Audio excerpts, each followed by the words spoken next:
Bien, hermanos, por favor, acomodarnos. Vamos a orar primeramente, mis hermanos, para poder pasar al tiempo de enseñanza del día de hoy. Oramos. Señor, te agradezco hoy por la iglesia, por este día del Señor, porque tú has preservado la fe de todos nosotros. No es por nuestros méritos, es por tu poder, Señor.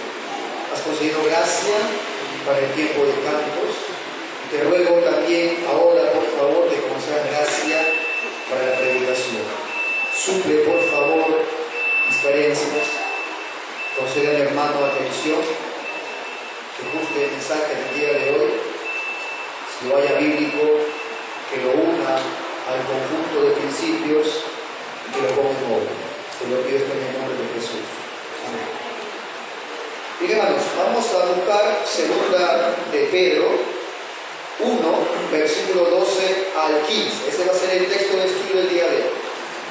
Bien, para los que nos visitan los domingos, exponemos de forma continuada una carta de la Escritura. Estamos ahora en la segunda carta de Pedro.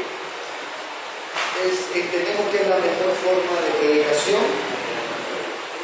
así somos fieles al texto sin sacar nada del contexto. Vamos a estudiar hoy entonces la porción del capítulo 1 de segunda de Pedro, versículo 12 hasta el versículo 15. ¿Bien? Quisiera recordarles a todos una vez más el contexto de esta carta y el propósito de esta carta. Busca segunda de Pedro 3, versículo 1, 2, o si no escucha la lectura. Dice ahí el apóstol Pedro: amados, esta es la segunda carta que os escribo, y en ambas despierto con exhortación vuestro limpio entendimiento. ¿Para qué? Para que tengáis memoria de las palabras que antes han sido dichas por los profetas y del mandamiento del Señor y Salvador dado por vuestros apóstoles. Pregunta, hermano, ¿cuál fue entonces el propósito de las dos cartas, la primera de Pedro y esta segunda carta? Responde la Biblia: despertar con exhortación el limpio entendimiento de los creyentes. El apóstol Pedro sabía que estos hermanos tenían que despertar. ¿Por qué? ¿El contexto cuál era? Había una manada de lobos, una manada de falsos maestros que estaban entrando a las iglesias de Asia Menor. Y ellos no podían darse el lujo de estar dormitando ante él. Ahora, ¿cómo es que el apóstol Pedro iba a despertarlos? Acá dice recordándoles lo que dijeron los profetas, advirtiéndoles, exhortándoles. Pedro sabe que la única manera legítima de gobernar, de dirigir, de exhortar y despertar a la grey de Dios es a través del fundamento de los profetas y de los apóstoles. Ahora, algo más. Recuerde que Pedro está entendiendo que son los últimos días de su vida. Pedro les explica en esta porción a sus lectores que esta carta va a ser su último testamento. Así que, como son las últimas palabras para la congregación, esto que va a decir Pedro tiene un peso especial. Los lectores reconocían esto. La intención de este apóstol, la intención del autor de esta carta, era que aún después de su muerte tengan un registro autoritativo estos hermanos y que puedan ver ahí la enseñanza y el recordatorio de las doctrinas. Segunda de Pedro, así, versículo 1, 12 al 15. Ahora sí vamos al texto de estudio, hemos recordado solamente el propósito de la carta y su contexto. Dice ahí Pedro: por esto yo no dejaré de recordaros siempre estas cosas, aunque vosotros lo sepáis y estéis confirmados en la verdad presente. Pues tengo por justo, en tanto que estoy en este cuerpo, el despertaros con amonestación, sabiendo que en breve debo abandonar el cuerpo, como el Señor Jesucristo me ha declarado. También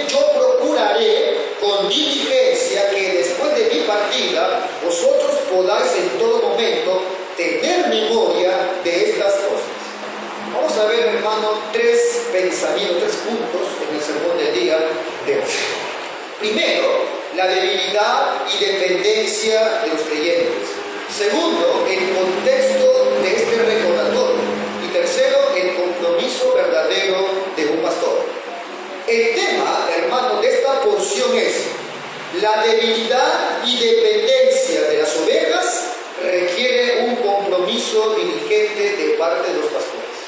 Punto 1, hermano, la debilidad y dependencia de los creyentes.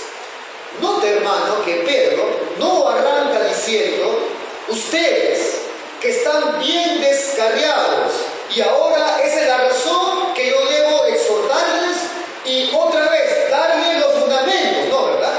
¿Cómo inicia Pedro en el versículo 12? Dice: por esto yo no dejaré de recordaros siempre estas cosas, aunque vosotros las sepáis. Y algo más, dice: y estéis confirmados en la verdad presente. Ahora, pastor, si estos creyentes sabían estas verdades, sabían estas cosas y estaban firmes, confirmados en esta verdad, ¿por qué se preocupaba Pedro? O sea, ¿cuál era la preocupación de Pedro si estaban afirmados en la verdad y conocían la verdad? ¿Por qué debe recordarle el apóstol Pedro si ellos sabían el fundamento? Dice, estaban confirmados en el fundamento. La respuesta única es por la debilidad, por la dependencia de las ovejas de Cristo. Hermano, providencialmente hemos estudiado el año pasado y el antepasado 2 cartas. La primera carta de Corintios y la segunda carta de Corintios y Gálatas. Ahora, en estas 2 cartas voy a tomar como ejemplo de esto que estoy indicando, de la debilidad de los creyentes. Gálatas, por ejemplo. Pablo inicia la carta a los Gálatas de una forma inusual a como siempre arrancaba todas sus cartas. ¿Y por qué? La razón era porque Pablo iba a tratar un asunto muy serio. ¿Cuál? Estos hermanos de Galacia se estaban desviando del verdadero evangelio.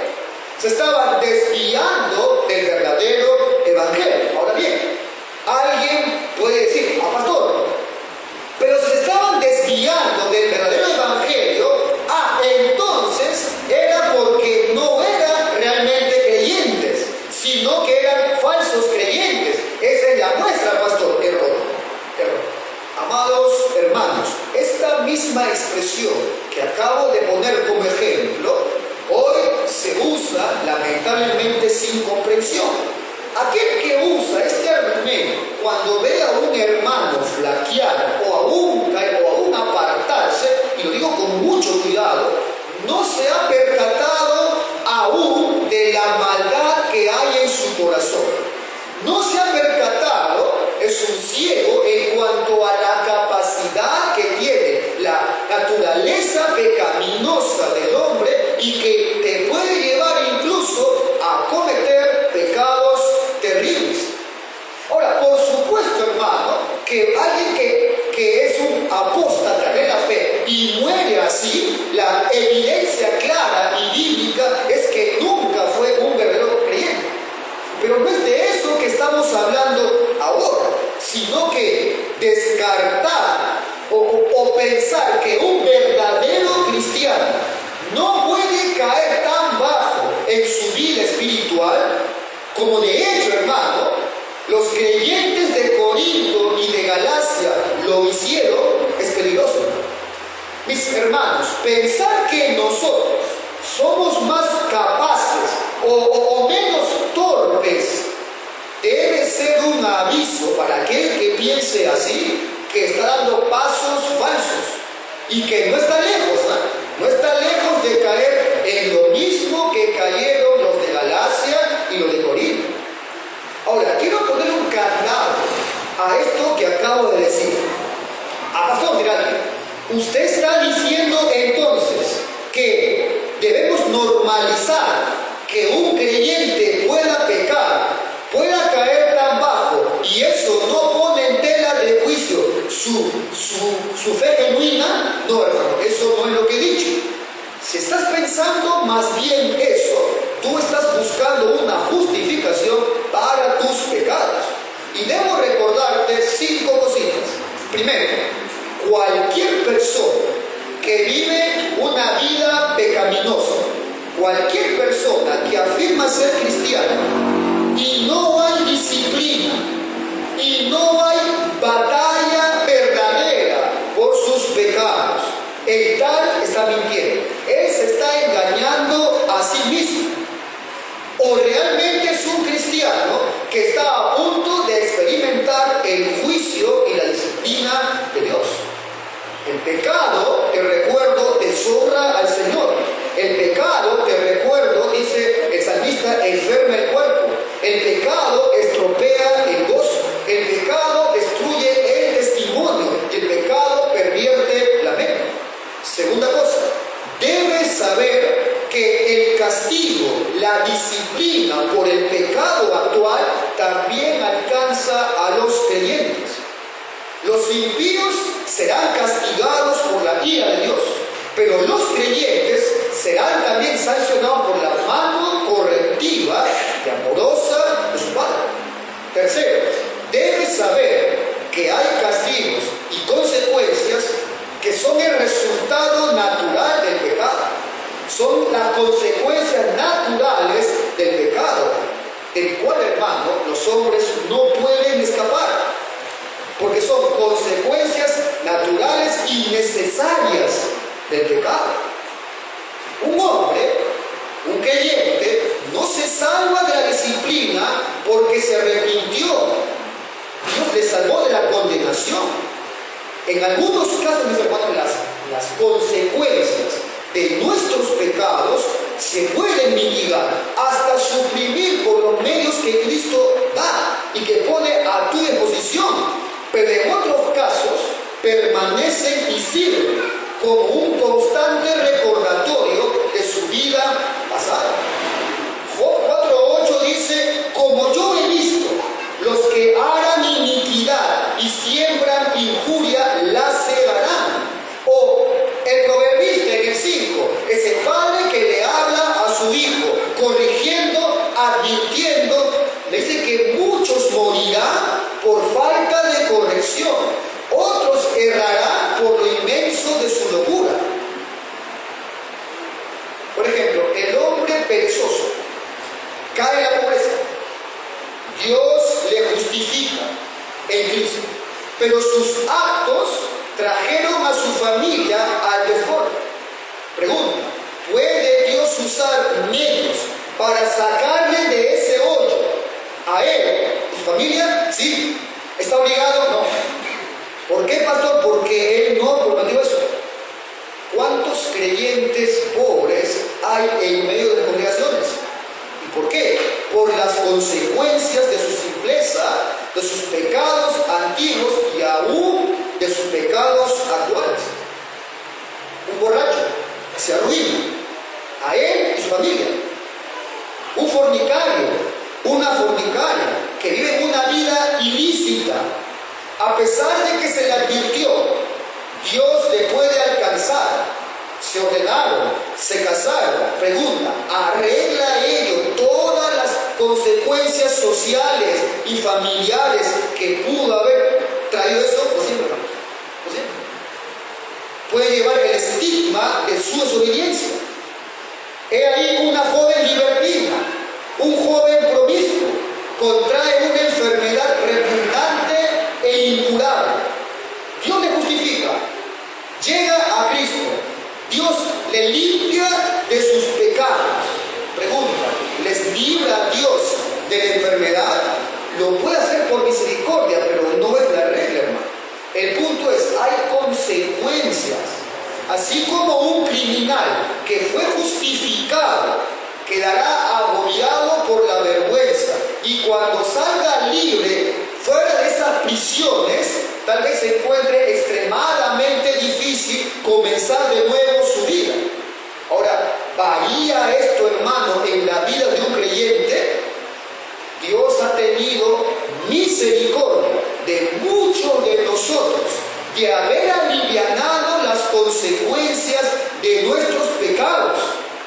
Oh hermano, pero no pienses ni por un momento que será ligado de todas ellas por el simple hecho de ser creyente. ¿Puede un cristiano pecar? Sí, lo puede hacer. ¿Puede un creyente pecar y no sufrir? No. Bueno, te recuerdo que el hombre más miserable sobre la tierra no es el no creyente, sino que es aquel que es salvo y no tiene comunión con Dios por sus pecados continuos. Y 5, te recuerdo que Mateo 18 dice que hay un momento donde a un supuesto cristiano habrá que tratársele por sus pecados como un publicano, como un gentil. Te pregunto, hermano, ¿seguirás buscando entonces algún subterfugio para justificar tu pecado, tu falta? Hecho este candado, por si acaso, hecho esta advertencia, continúo.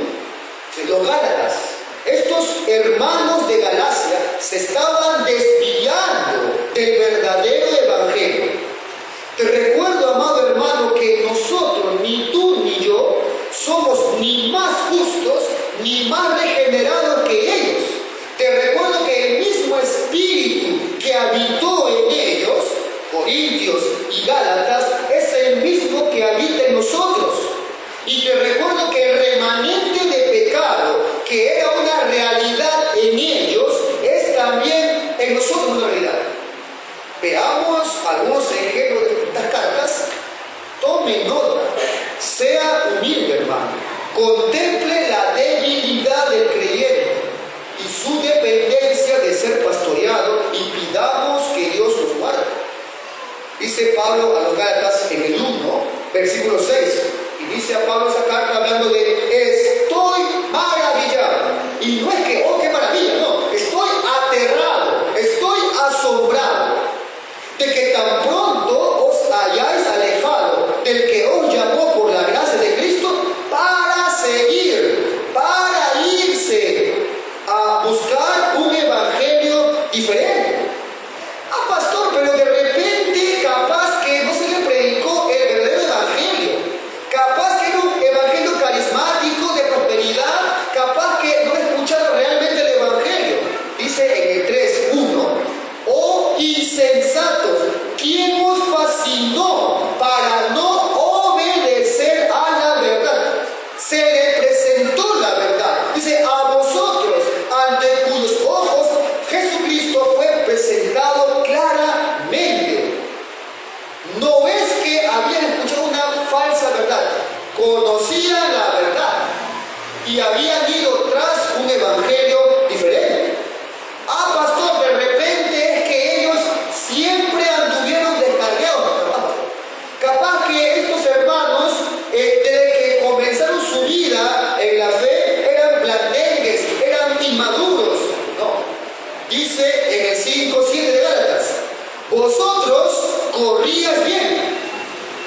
Vosotros corríais bien. ¿Quién os estorbó para no obedecer la verdad? Hermanos, les fue presentado claramente el evangelio.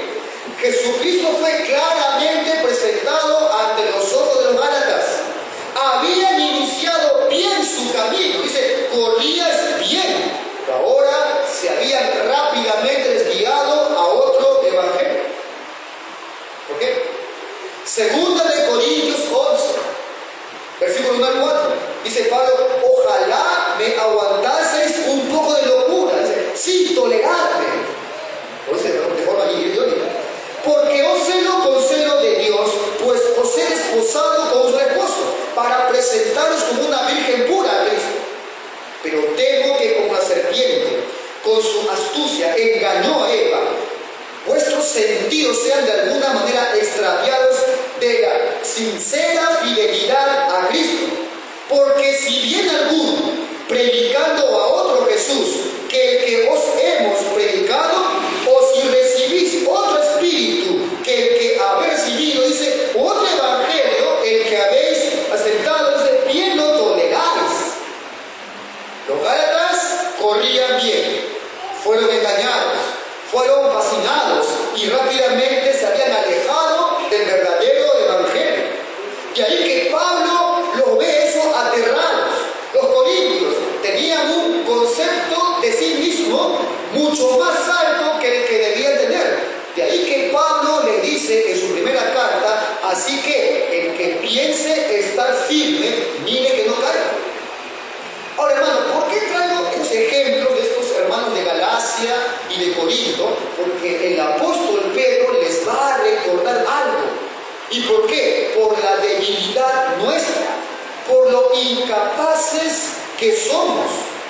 De ahí, hermano, que no podemos tener un concepto más alto de que tenemos. No podemos ponernos por encima de los hermanos de Galacia y de Corinto. Tú también, hermano, puedes ser fácilmente desviado del evangelio. Tal vez tú creas que, no, pastor, eso no pasa en esta iglesia. No, pastor, yo ya conozco el evangelio. Por ahí, piensan que, pastor, a mí nadie me va a desviar del evangelio. No has meditado en la doctrina del pecado, ¿verdad? La Biblia habla del pecado como que tiene el poder de engañarnos.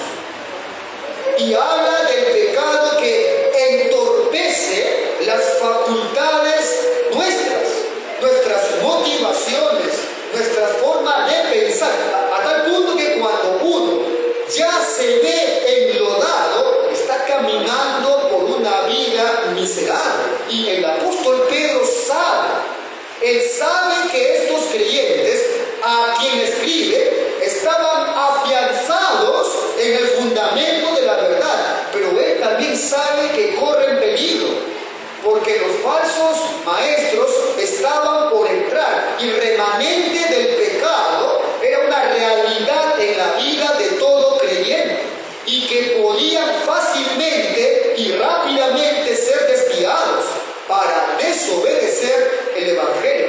Hermano, y esto es una realidad de todos aquí. Tú no eres mejor que los galatas, no eres mejor que los corintios. Es algo que le puede pasar a todos. La preocupación de Pedro y su interés de recordarle en aquello que él mismo reconoce que estaban firmes, es una muestra, hermano, que él conocía muy bien la fragilidad de los cristianos, de su dependencia y de su necesidad de ser guiados y pastoreados. Siempre olvidamos, hermanos. Siempre uno tiene la tendencia a ser olvidadizo. Frecuentemente nos damos cuenta que cuando se nos recuerda algo que no sabíamos, que hace tiempo que no pensábamos en ello, no habíamos meditado en la importancia de aquello que hace mucho no pensábamos. No somos débiles, olvidamos rápido, somos débiles, y Pedro lo sabe. Él aún más, porque él mismo le aseguró al Señor que nunca le iba a negar. Contigo hasta la muerte, Señor.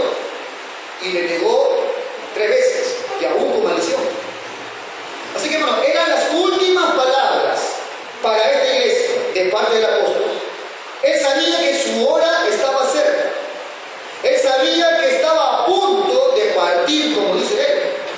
Hermano, como dije cuando dimos la introducción, estas últimas palabras son de mucha importancia. Alguien que está a punto de morir se asegura que sus palabras sean trascendentales. Y ahí a Pedro, un hombre moribundo, asegurándose y recordándole lo que él consideraba trascendental. Le recuerda el evangelio del Señor Jesucristo. Le recuerda el camino de la salvación, el peligro de los falsos maestros, del pecado remanente. Le recuerda que estén siempre alertas. Le recuerda, como vimos hace poco, que pongan en práctica las disciplinas espirituales. Le recuerda la obligación de los creyentes de añadirle virtudes a su fe, para que tengan una vida con frutos y no con inseguridades. Ahora bien, hermano, Pedro no era el único que tenía esta preocupación de recordar. Mira, por ejemplo, a Pablo, Romanos 15, dice el versículo 14 y 15, pero estoy seguro de ustedes, hermanos míos, que de ustedes mismos están llenos de bondad, llenos de todo conocimiento, de tal manera que podéis amonestaros los unos a los otros. Pablo sabía de su firmeza, sabía de que conocían, mas dice Pablo, hermanos, en parte con atrevimiento, como para hacerlos recordar por la gracia que de Dios me es dada. No eran hermanos inmaduros, eran maduros. Dice la Biblia, estaban llenos de bondad y conocimiento. Sin embargo, Pablo debe recordarles algo en la cual ya estaban firmes. Pablo también sabía, como Pedro, que somos de olvidar, somos débiles, somos frágiles. Segundo punto, el contexto de este recordatorio. Hermano, casi siempre, salvo un solo pasaje, los autores bíblicos, cuando entran a recordarle verdades a la iglesia, vemos que se da en un contexto donde hay cercanía de falsos maestros. Por ejemplo, solo por ver algún ejemplo, Filipenses 3, versículo 1 al 2. Dice Pablo, y por lo demás, hermanos, gozaos en el Señor. Dice Pablo, a mí no me molesto el escribirlos las mismas cosas y es seguro para vosotros. Y mira el contexto, guardaos de los perros, guardaos de los malos obreros, guardaos de los mutiladores del pueblo, falsos maestros. Filipenses 3, 18 y 19. Porque por ahí andan muchos, de los cuales os dije muchas veces, y aún ahora lo digo llorando, que son enemigos de la cruz de Cristo, el fin de los cuales será perdición. Su Dios es el vientre y su gloria es su vergüenza. Solo piensan en lo terrenal. Otra vez, advirtiendo contexto para sus maestros. Mira a Juan, primera de Juan 2, 20 en adelante. Dice Juan ahí, pero ustedes tienen la unción del Santo, les recuerda algo, y conocéis todas las cosas. No os he escrito como si ignoraseis la verdad, sino porque la conocéis, y porque ninguna mentira viene de la verdad. ¿Quién es el mentiroso sino el que niega que eres Cristo? Este es el anticristo, el que niega al Padre y al Hijo. Todo aquel que niega al Hijo tampoco tiene al Padre. El que confiesa al Hijo también tiene al Padre. Lo que habéis oído del principio permanezca en ustedes. Si lo que habéis oído del principio está en vosotros, también ustedes permanecerán en el Hijo y en el Padre. Y esta es la promesa que Él nos hizo, la vida eterna. Y mira cómo cierra. Os he escrito esto sobre los que os engañan. Sobre los que os engañan. Otra vez, recordando cosas, contexto, falsos maestros. William Hendricks, cito a este teólogo, abro comillas, dice lo siguiente: aunque sea cierto que los creyentes tengan ahora la verdad de Dios, ellos están predispuestos a olvidarla y requieren que alguien les refresque la memoria. La mente humana se inclina para la pereza y rápidamente se adormece. Con frecuencia, dice, descansamos sobre las guirnaldas de los pasados y dejamos de estar alertas. Nos adormecemos como si estuviéramos viviendo en paz, mientras que alrededor nuestro se libra la batalla contra el diablo y sus huestes. La hora, dice, de despertar nuestras mentes nos llega por lo menos una vez por semana, en el día del Señor, cuando Dios, por medio de sus pastores, se dirige a nosotros en el culto. Así que, hermano, quiero recordarle que ninguno de nosotros, ninguno es ajeno a esta realidad. Todos somos ovejas débiles, todos somos ovejas torpes, por más maduro que creamos ser. No tengamos, hermano, un concepto más alto de la la cual usted debe tener. Aquel que piense que está firme, dice el apóstol Pablo, mire que no caiga. Usted y yo debemos ser pastoreados, debemos ser recordados, guiados en la palabra del Señor. Y finalmente, el último punto, el compromiso de un pastor. Vamos a leer otra vez toda la sección para tomar la idea. Segunda de Pedro 1, 12 al 15.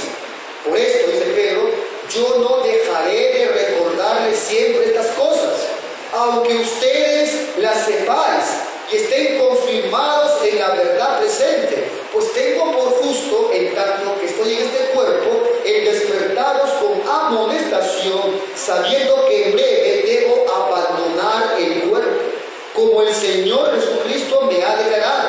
También yo procuraré con diligencia que después de mi partida vosotros podáis en todo momento tener memoria de estas cosas.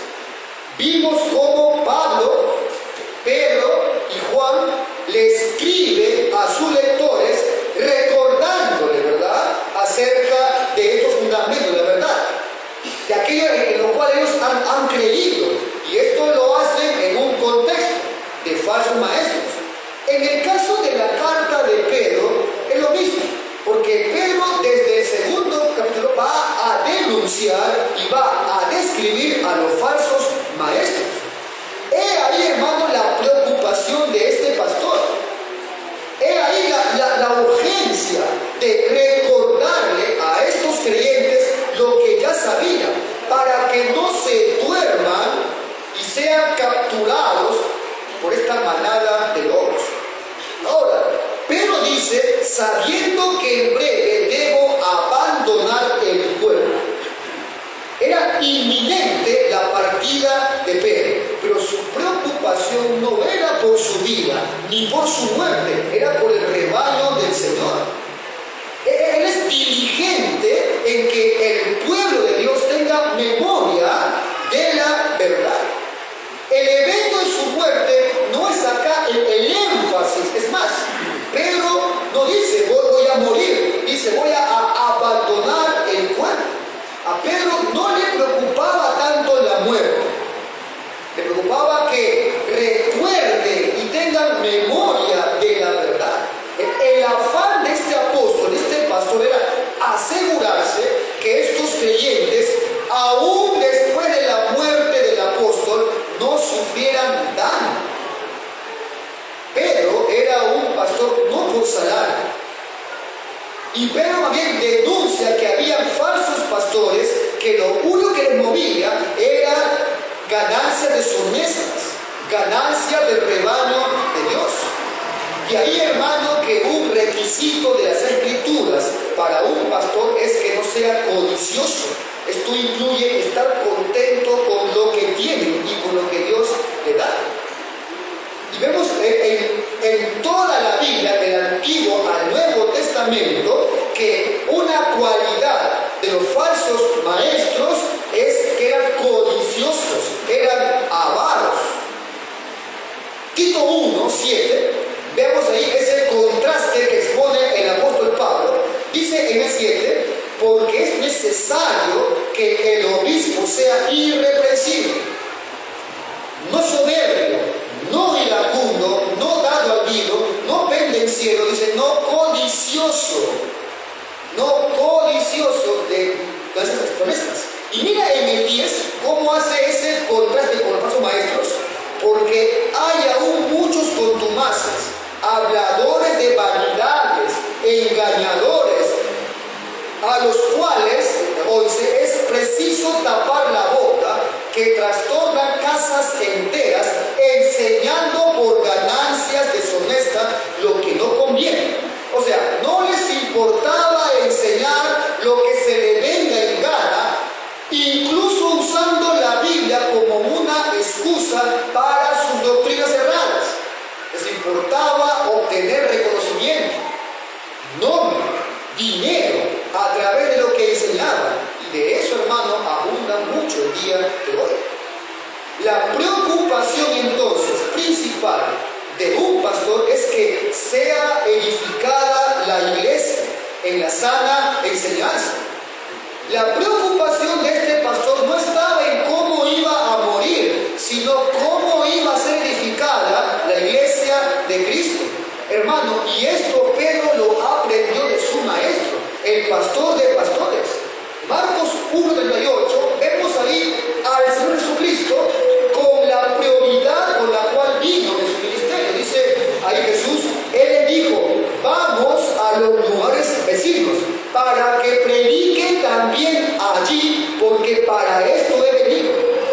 Marcos 6:34, y salió Jesús, vio una gran multitud, dice, tuvo compasión de ellos, porque eran como ovejas que no tenían pastor. ¿Y qué hizo el buen pastor?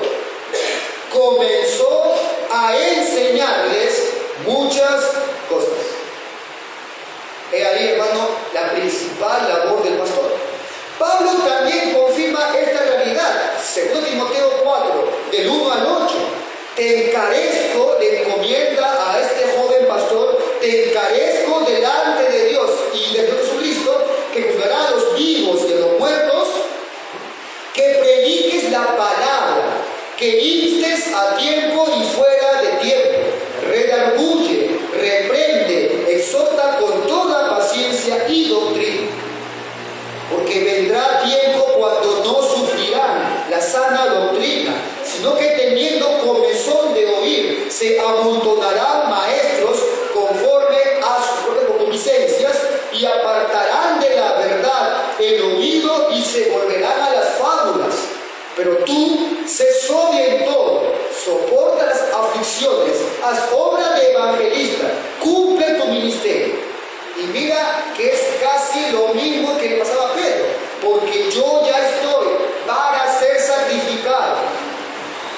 Y el tiempo de mi partida, dice Pablo, se está acercando. He peleado la buena batalla, he acabado la carrera, he guardado la fe. Por lo demás, me está guardada la justicia. Otra vez, un hombre que sabía que le quedaba poco tiempo, preocupado por la función principal de este pastor, predica el evangelio, predica la palabra. ¿Cuál era la preocupación de este hombre ante la muerte? Que ese rebaño no quede descuidado, que quede un pastor del Señor que los guiara en la sana doctrina. Te pregunto, amado hermano, ¿ese es tu estándar de evaluación para calificar a un pastor? ¿O te maravilla más el carisma de un pastor, su oratoria, la empatía, su personalidad de ministro? Te pregunto, hermano, ¿es el celo por la verdad de una congregación el estándar de evaluación en cuanto a una iglesia? ¿Es tu estándar, mi hermano? ¿O es que tú estás más enfocado en el aspecto emocional, lo complementario de una iglesia? Te pregunto, hermano, y responde esto con limpia conciencia. ¿Anhela su pastor un predicador celoso de la verdad, que busque un estándar bíblico en las actividades, que empuje a la congregación a la ortodoxia y tome muy en serio su rol de enseñanza? ¿O es que tú deseas ser divertido, movido a las emociones y no exhortado y aún no se lo cuento? ¿Cuál es la labor entonces del pastor? Ya habíamos hablado de esto cuando Pedro, en su primera carta, ampliamente esto fue enseñado. Pero si vemos en el mundo real, los pastores de la época, mayormente, ¿qué es lo que hacían? Cuidaban y pastoreaban ovejas de otros. No eran las ovejas de otros. Cuidaban ovejas que no les pertenecían. Ese es el título que soberanamente da la Escritura a los hombres que levanta en medio de una congregación, pastores. Ese es el título soberano que Dios le dio a hombres que cumplen este oficio. Estos pastores de ovejas tenían varias labores. Una, de cortar la lana de las ovejas. Otro, de ahuyentar a los lobos. Otro, evitar que se envenenen las ovejas. Ellas donde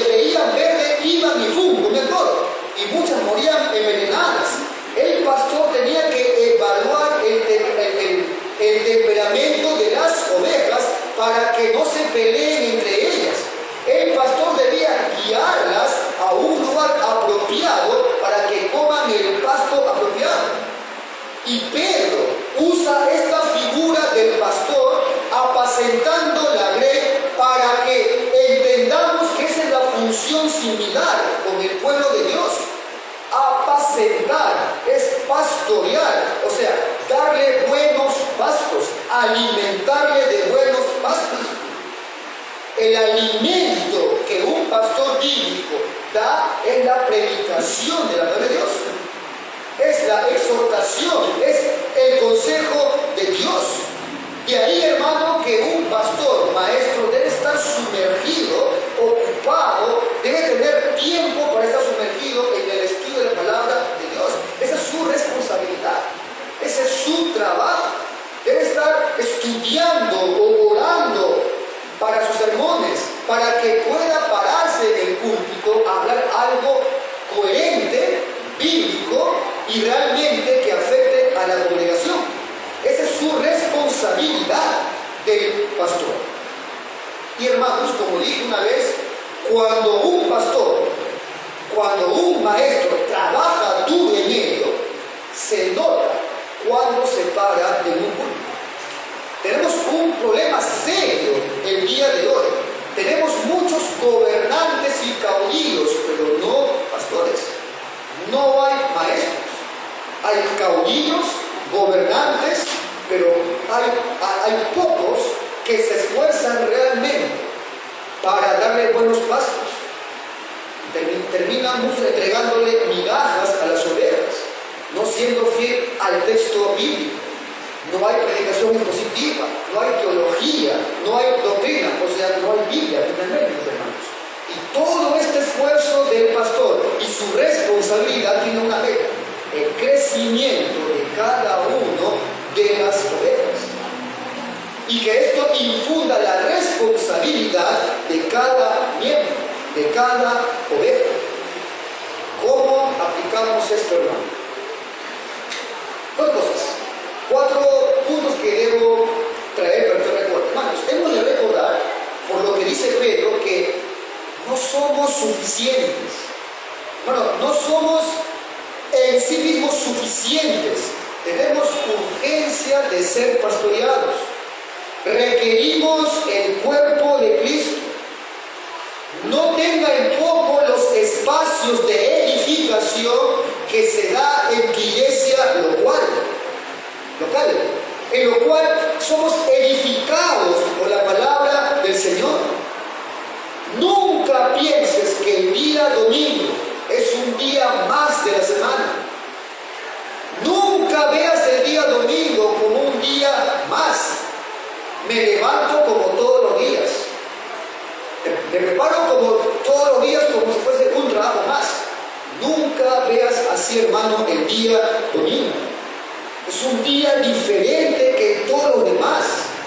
Tenemos una obligación, una responsabilidad de reunirnos como lo que somos, el cuerpo de Cristo. Hay muchos hermanos, aún miembros, que si sale algo el día del Señor, bueno, pues, total, lo reemplazo el día miércoles. No voy el domingo, ya mejor voy el sábado, voy el lunes, voy el miércoles. O sea, creen que van a reponer ese día. Es una falta de comprensión de lo que es el día del Señor y de lo santo que es. No, nunca menosprecien ese día. No olviden la importancia del día del Señor. Segundo, hemos de recordar constantemente, hermanos, que estamos de paso en esta vida. No te afinques a esta vida. Hemos de aprender que la muerte la vamos a enfrentar todos. Todos vamos a morir. Todos vamos a ir a esa cita. Pero si estamos en Cristo, no debemos temer como los que morirán sin esperanza. Debes y puedes enfrentar la muerte como lo hizo Pedro, como lo hizo Pablo, como pastor, con esperanza. Con esperanza. Y tercero, agradezcamos a Dios, hermanos, por la congregación que Él nos ha puesto. Dele a Él gracias por la congregación en la que te ha se te exhorta con sana enseñanza. Oren por sus pastores. Oren por los hermanos que les enseñan. Ámenles. Oren por ellos. Háganle caso con alegría. Y esto, hermano, tiene una aplicación subsiguiente. Hermano, y con todo esto, si usted está en una iglesia donde fielmente se predica la palabra de Dios, tú no tienes excusa para no hacer lo que Dios te manda a hacer. No hay excusa para hacer lo que Dios te manda a hacer. Buenas noches. Señor, te agradezco hoy por la palabra expuesta. Por favor, te pido, Señor, que mis hermanos ahora consideren estas palabras, que lo evalúen, que puedan observar el consejo de Dios en el texto que hemos tratado el día de hoy. Señor, y que Él pueda aplicarlo, que Él pueda, Señor, revisar algunos aspectos que tal vez haya olvidado o hace mucho no recuerdo. Señor, guárdanos del desvío, Señor, guárdanos de el confiar de forma excesiva en lo que ya sabemos y podemos terminar como los corintios o como los de Galacia. Señor, por favor, ten misericordia de nosotros. Prepáranos, Señor, para dar una batalla por la fe. Que esa batalla, Señor, signifique también una lucha con el pecado. Te lo pido esto en el nombre de Jesús.